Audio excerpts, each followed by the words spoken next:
ایمان کی وہ سطح نہیں ہے جو کھڑا کر دے حکم پر۔ نماز کا کس کو نہیں پتا کہ فرض ہے، کیوں نہیں پڑھتے؟ ایمان کا سرمایہ تھوڑا ہو گیا ہے۔ پردے کا کس کو نہیں پتا کہ مسلمان عورت کے لیے پردہ فرض ہے، عین ہے، کیوں نہیں پردہ ہو رہا؟ سرمایہ کوئی نہیں، پیسے کوئی نہیں، اور پیسے سے چیز خریدی جاتی ہے، ایمان سے چیز خریدی جاتی ہے، اطاعت ایمان سے آتی ہے۔ کیوں پردہ اٹھ گیا؟ ایمان کی حرارت۔ ایک عورت جب 5 ہجری میں پردے کا حکم آیا تو رات کو حکم آیا، کسی کو پتہ چلا کسی کو نہیں چلا۔ فجر کی نماز میں عورتیں بھی آتی تھی مسجد میں، ایک الگ جگہ بنی تھی۔ جب ایک خاتون آئی، دیکھا تو ساری عورتیں پردے میں چادروں میں چھپی۔ تو تمہیں کیا ہوا؟ کہنے لگی تجھے خبر نہیں رات کو پردے کا حکم آ گیا؟ اچھا مجھے تو کوئی پتہ نہیں تھا، رات کو اللہ نے کہہ دیا ہے۔ تو انہوں نے اسی وقت نماز کے بعد ایک بچے کو بھیجا، کہا جاؤ بیٹا میرے گھر سے چادر لے کے آؤ۔ وہ بچہ گیا، گھر سے چادر لے کر آیا، پھر چھپ چھپا کے چہرے کے چھپا کے جب گھر پہنچی تو ان کے خامد نے فرمایا جب تمہیں پتہ ہی وہاں جا کے چلا تھا تو اس تکلف کی کیا ضرورت تھی، یہیں آ کے شروع کر دیتی۔ تو فرمانے لگی اللہ کے حکم کا پتہ چلنے کے بعد میری جرت نہ ہوئی کہ ایک قدم بھی اس کی مرضی کے خلاف اٹھاؤں۔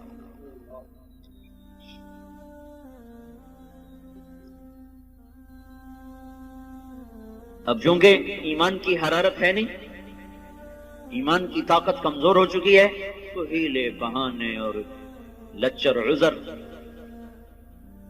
حضرت فاطمہ رضی اللہ تعالیٰ عنہ کا انتقال ہونے لگا تو اپنی خادمہ سے کہا، حضرت علی موقع پر موجود نہیں، کہا کہ غسل کا پانی رکھا۔ انہوں نے پانی رکھا، انہوں نے غسل فرمایا کہ میرا فلاں جوڑا نکالا کا چارپائی میری بیچ میں تھا، انہوں نے کمرے کے بیچ میں چارپائی کر دی، ایسے لیٹی قبلے کی طرف منہ کر کے کہنے لگی میں مرنے لگی ہوں، علی سے کہنا میرا غسل ہو چکا ہے، میرا کوئی کندھا بھی نہ ننگا کرے، میرا کوئی نہ سطر کھولے، میں نہا چکی ہوں، میرا غسل ہو چکا۔ ان کو مرنے کے بعد بھی یہ فکر ہے کہ میرا کندھا ننگا نہ ہو۔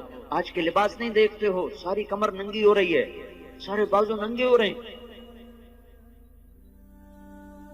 یہ مغرب کی بیٹیاں بن کے عزت پانا چاہتی ہیں۔ مغرب کی عورت نے آزاد ہو کر بڑا دکھ پایا ہے، مجھے میرے رب کی قسم، اس کی آزادی نہیں، ہلاکت ہے، ہلاکت۔ میں آپ کو چھپاؤ چھپاؤ چھپاؤ، جتنا چھپو گی اتنا اللہ کے ہاں روشن ہو جاؤ گی، جتنا ظاہر ہوگی اتنا اللہ کی نظر میں ذلیل ہو جاؤ گی۔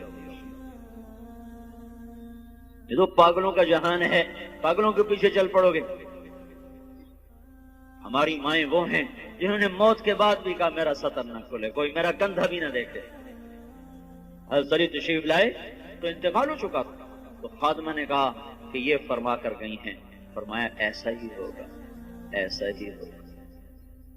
اسی طرح جنازہ اٹھایا گیا، اور پھر اس سے کچھ دن پہلے کی بات ہے، اسما بنت امیس سے کہنے لگی میری میت کا کوئی ایسا انتظام کرو کہ کسی کو پتہ بھی نہ چلے میرا قد کیسا، میرا جسم کیسا۔ تو انہوں نے کہا میں نے حبشہ کی ہجرت کی تھی، تو وہاں عورت کو دفن کرنے کے لیے، عورت کی میت اٹھانے کے لیے ہوتا ہے کہ وہ چارپائی کے اوپر ایسے وہ لکڑیاں جو لچکدار ہوتی وہ اس طرح پھنسا دیتے ہیں، اس کے اوپر چادر ڈال دیتے ہیں، تو اس سے وہ سارا وجود اندر چھپ جاتا ہے، پتہ ہی نہیں چلتا قد کیا ہے، موٹائی کیا ہے اور چھوٹائی کیا ہے۔ کہ بس میرے ساتھ بھی ایسا ہی کرنا۔ ایک مدد اللہ نے کی کہ میں رات کو اندھیرے میں اٹھایا، دن کے اجالے میں نہیں اٹھایا۔ ایک پردہ اللہ نے کہا کہ پوری رات کوئی پردے کا حکم دے دیا کہ محمد کی بیٹی آ رہی ہے، پردہ کرو۔ دوسرا کام اسما بنت امیس سے کروایا، انہوں نے وہ پر لگا دی۔ وہ دستور آج بھی عرب میں چلا آ رہا، حضرت فاطمہ سے یہ شروع ہوا، اسے پہلے نہیں تھا۔ یہ جو جنازہ اٹھتا ہے، آپ لوگ دیکھو حرم میں جو جنازہ ابھرا ہوتا ہے وہ خاتون کا ہوتا ہے، اس کے اوپر انہوں نے کور لگایا ہوتا ہے۔ دیکھنا جو لوگ جاتے ہیں حج پہ، وہ میں تو کئی سال سے جا رہا ہوں، یہ پڑھا بھی تھا، وہ دیکھا بھی ہے کہ جو خاتون کا جو جنازہ ہوتا ہے ویسے ابھرا ہوتا ہے، اور جو مردوں کا جنازہ ہوتا ہے ویسے سیدھا ہوتا ہے۔ وہ ایسے اونچا کیا ہوتا ہے تاکہ یہ عورت کس قد و قامت میں ہے وہ بھی پتہ نہ چلے۔ اسلام ایسے حیاؤں والا طریقہ زندگی بتاتا ہے کہ ہماری عورت کا مرنے کے بعد بھی پردہ ہے، یہ زندہ ہو کے باہر نکل رہی ہیں، کون ان کو سمجھائے؟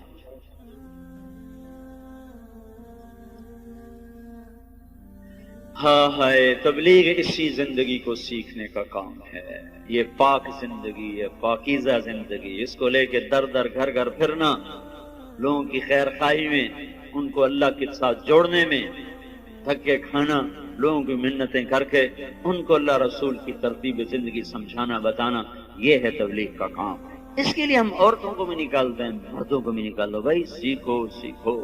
اوپر سے ہواؤں کا تیور بدلا ہوا ہے، پانی بکھر چکا ہے، زمین بے لگام ہونے کا ہے، سمندر اچھل اچھل کے اپنے غصے کا اظہار کر رہے ہیں، اللہ تعالیٰ کی طرف سے نشانیاں ظاہر ہو رہی ہیں کہ یا سیدھے ہو جاؤ یا پانی کی لگام کھل سکتی ہے، یا زمین اپنی کروٹ بدل سکتی ہے، یا ہواؤں کی لگام ڈھیلی ہو سکتی ہے، یا چاند سورج کی گردش وہ ہمارے خلاف چل سکتی ہے، اور کوئی اللہ لاؤڈ سپیکر لگا کے بتائے گا کہ بس کرو، ختم کرو، باز آ جاؤ۔ انہی چیزوں سے اللہ بتائے گا کہ لوٹ آؤ لوٹ آؤ لوٹ آؤ لوٹ آؤ۔ اس لیے بھائیو بہنوں، توبہ کرو اللہ کے دربار میں، مانگو اللہ سے معافیاں، اور اپنی زندگی کو اللہ اس کے رسول کی پاکیزہ ترتیب میں لاؤ اور ڈھالو، اس کو نکل کے سیکھو، گھروں میں اس کی فضا بناؤ، بچوں کو لے کے بیٹھو، ان کو آخرت بتاؤ، جنت بتاؤ، جہنم بتاؤ۔ آج کا ماں باپ بڑا ظالم ہے کہ 2-3 سال کے بچے کو اسکول کے حوالے کر دیتے، اور مائیں فارغ، باپ فارغ، باپ کاروبار میں، مائیں اپنے بناؤ سنگار میں۔ آج کی ماں نے جو کرنا تھا وہ تو کر نہیں رہی۔ اللہ نے اس کے ذمہ خامد کی روٹی نہیں لگائی، خامد کے ماں باپ کی خدمت نہیں لگا، وہ کرے تو اس کی نیکی ہے، وہ کرنا چاہیے، لیکن اگر وہ نہ کرے تو اس عورت کو نافرمان عورت نہیں کہا جا سکتا۔ تو پھر اس کے ذمہ کام کیا ہے؟ تھکا دینے والا، کھلا دینے والا، جوڑ درد سے پکار اٹھے، وہ کیا ہے؟ نسل کو تیار کرنا۔ یہ اتنا اوکھا کام ہے کہ دانت کے تلے پسینہ آ جائے۔ جو مائیں کرتی نہیں ہے، وہ اپنی طرح جنگل کے پودے کی طرح جوان ہوتے ہیں، جوانوں جب ایسے آنکھ دکھاتے ہیں تو پھر ماؤں کے کلیجے پاڑتے ہیں۔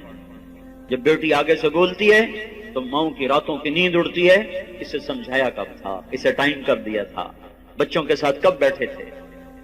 مدرسہ تربیت کی جگہ نہیں ہے، نہ خانقاہ تربیت کی جگہ ہے، نہ تبلیغ تربیت کی جگہ ہے۔ سب سے بڑی اور سب سے طاقتور تربیت کی جگہ ماں کی گود ہے اور باپ کا سایہ ہے۔ ماں نے گود خالی کر کے ٹیوٹر کے حوالے کر، ٹیوٹر کے پیٹ سے نکلا ہے کہ تمہارے پیٹ سے نکلا ہے؟ ہاسٹل میں 11 سال کا تھا، میرے باپ نے مجھے ہاسٹل میں ڈالا۔ چھوٹے چھوٹے بچوں کو ہاسٹلوں میں دھکا دے دیا، فارغ تو وہ جنگلی جانور کی طرح اور جنگل کے کانٹے دار جھاڑی کی طرح وہ پروان چڑھتے ہیں، انہیں کیا خبر کہ ماں کیا ہے، باپ کیا ہے۔ تو اللہ کا احسان ہوا، تبلیغ کا کام چلا اور اللہ تعالیٰ نے ہمیں راہیں سجھا دی، دکھا دی۔ اپنی اولاد کے لیے وقت نکالو، گھروں میں بیٹھو، صحابہ کی سیرت پڑھو، حضور کی سیرت پڑھو، جنت جہنم کے واقعات سنو، پڑھو، سناؤ، ان کے معصوم ذہنوں میں ڈالو۔ تو آگے جب چڑھیں گے، پروان چڑھیں گے تو کچھ اپنے اوپر پھلدار ہو کر وہ نکلیں گے، ورنہ تو وہ کانٹے دار جھاڑیاں بنیں گے، کانٹے دار۔ اس لیے وقت دو، اپنے آپ کے لیے وقت نکالو، اپنی نسل کے لیے وقت نکالو، اپنے گھروں کو مسجد بناؤ، گھروں کو مسجد بناؤ۔ زبان کا بول بڑی طاقت رکھتا ہے، زبان کے بول میں اللہ نے اثر رکھا ہے۔